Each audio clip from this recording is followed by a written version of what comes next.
Guys, the mouse of the day is Grumpy Gus, and he's always mad for no reason. He's always got something to complain about, even if he's having a particularly great day. Before we get into the mouse of the day story, don't forget to smash like and subscribe. Grumpy Gus was as old as the cobblestone in the village square, or at least that's what the younger mice like to say. With his fur graying at the edges, a scowl that seemed permanently etched on his face, and a sharp eye for anything out of place, Gus had become a fixture in the mouse village, an irritable, whiskered legend. Every morning, rain or shine, Gus would be found on the small porch outside of his burrow, muttering to himself as he inspected the world with his usually sour expression. His burrow was surrounded by a rickety fence he put up himself, and it was modest, but overflowing with trinkets that he'd collected over the years. A small stack of antique, mouse-sized coins, buttons from forgotten jackets, an old cheese tin that Gus insisted was a rare artifact. Gus referenced his collection as mouse history, and he treated each item as if it held secrets from the past. Well, they kinda did. To the younger mice, Gus was a bit of a mystery. They were mostly too intimidated to approach him, wary of his grumbles and growls. The only mouse ever brave enough to approach Gus without hesitation was Timmy, a young and curious mouse who had taken a liking to Gus, despite the old mouse's prickly demeanor. Gus didn't mind Timmy so much. He'd never admit it, but he found the little mouse's curiosity refreshing,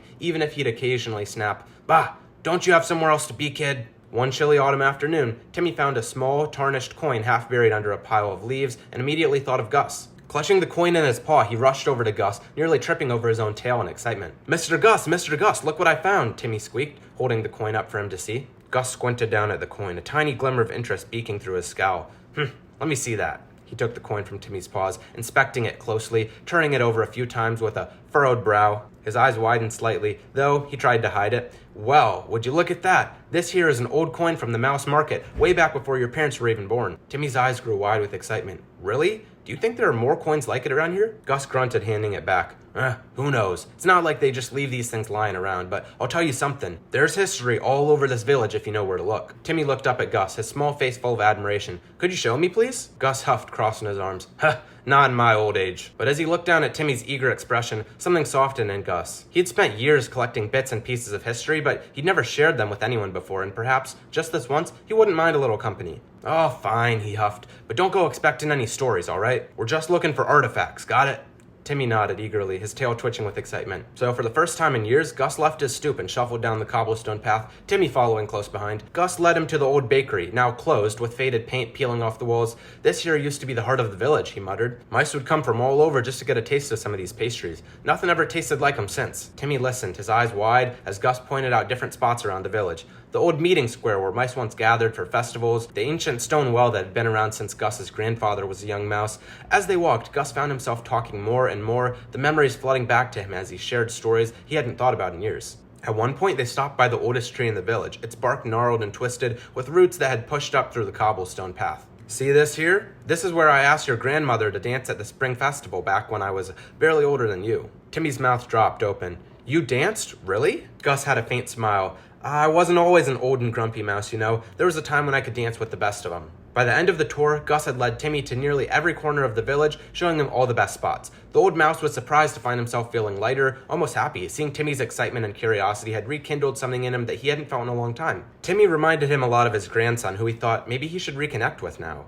As they reached the stoop again, Gus settled back into his rocking chair with a sigh, feeling his old bones protest after the long walk. Timmy stood in front of him, clutching the big coin with a big grin on his face. "Thank you, Mr. Gus. That was the best day ever," Timmy squeaked, his eyes shining bright with gratitude.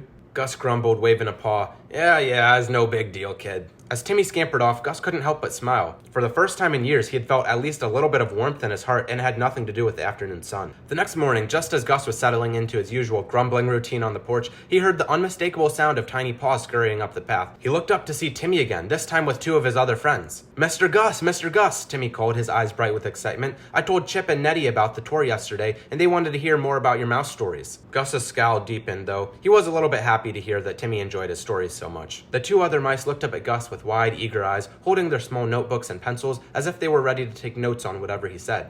Gus sighed, giving them an exasperated wave. Fine, sit down, but don't go expecting any long speeches." He grumbled, shifting in his rocking chair. Chip and Nettie exchanged excited glances as they settled down on the stoop, their paws poised to jot down anything Gus might say. Gus looked at them, remembering how the village had been when he was their age. Quieter, simpler. He softened a bit as he remembered those days, feeling a twinge of nostalgia for a time when he too had been a wide-eyed youngster in awe of the world.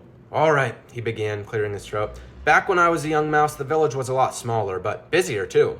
You had mice coming from far and wide for the mouse market, trading anything you could think of. Fresh bread, little bits of cloth, and cheese that came all the way from a big house on the hill. The young mice listened, intrigued, as Gus described the bustling market square, the way the smell of fresh bread would fill the air, and how elder mice would tell stories of their own youthful days. As Gus continued, he found himself slipping into the details, the memories unfolding with ease. "And there was this one day," he went on, "when I came across the biggest block of cheddar I'd ever seen. It was nearly as tall as me back then. I tried to get close, but the baker's apprentice got to it first. Said it was reserved for a special event. Pah, like a tiny bit of cheese needs reserving." He shook his head, laughing softly at the memory. Nettie raised her paw as if she were in school. "Did you ever get your hands on it eventually?"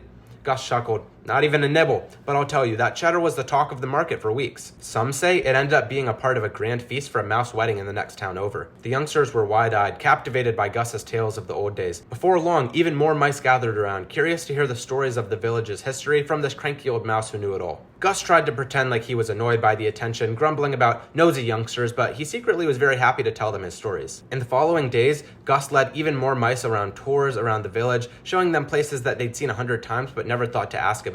He took them to the stone fountain, explaining that it had once been a center for all of the village meetings, and the old oak tree, recounting how mice had been there, gathered for festivals and celebrations long ago. To these mice, these spots took on a whole new significance, each one a part of the village's history. And to Gus, sharing these memories brought back a spark he'd never felt in years. He found himself waking up each morning with a little more purpose, even looking forward to the eager faces waiting for him as he told his stories at the stoop. One afternoon, as Gus was finishing up a story about the long-lost bakery, Timmy looked up at him, his face serious. "Mr. Gus, do you think maybe the village could ever be this way again? You know, full of mice visiting from all around?" Gus sighed, his heart old and heavy. "Maybe, Timmy, but times have changed. Mice don't travel as much now, and the village, it's quieter than it used to be." But the young mice weren't ready to give up. Inspired by Gus's stories, they decided to bring a bit of the old village back to life. Over the next few days, they began working together, cleaning up the old fountain, decorating the square with flowers, and even setting up small stands with bits and bits of pieces that they had collected. Buttons, dried berries, and of course, tiny little pieces of cheese. When Gus came out of his burrow one morning to see the square completely transformed, his eyes widened, his grumpy scowl momentarily forgotten. The village square was bustling with mice wandering between the makeshift stands, chatting and laughing. The air was filled with the warmth of the community, and for the first time in ages, Gus felt as if he were back in the old days of the mouse market. Timmy scampered up to him, a huge grin on his face. "Look, Mr. Gus, it's just like the stories you told us." Gus's heart was now swelling with pride, and he couldn't quite put it into words. He cleared his throat, trying to cover up the emotion in his voice. "Well, don't just stand there, Timmy. You'd best be taking a tour, just like I showed you. Make sure all these other mice learn a thing or two about history, eh?" Timmy saluted, scampering off to show a group of younger mice around the village. Gus watched him go, feeling a rare warmth in his chest. It had been a long time since he'd seen the village square so lively, and the sight of it brought a smile to his face. As the sun set and the village slowly quieted down, Gus settled back into his stoop, watching the last few mice drift away, their hearts full from the day. He hadn't realized how much he missed the laughter, the stories, and the simple joy of sharing memories with others. And from that day on, Grumpy Gus wasn't quite so grumpy anymore. Oh, he still grumbled about these little things, the occasional leaf blowing on his path, the youngsters who got a little bit too loud, but there was a twinkle in his eye now, a new purpose that softened his usual scowl. The village mice still called him Grumpy Gus, of course, but deep down, everyone knew he was a little bit more than that. He was their storyteller, their historian, and their connection to a time long ago. And every now and then, if you look closely, you catch a rare, genuine smile beneath his whiskers, a sign of the heart that lay beneath the grumpiness. For Gus, the village had finally come back to life, and he was proud to be part of it. Do you guys mess with Grumpy Gus?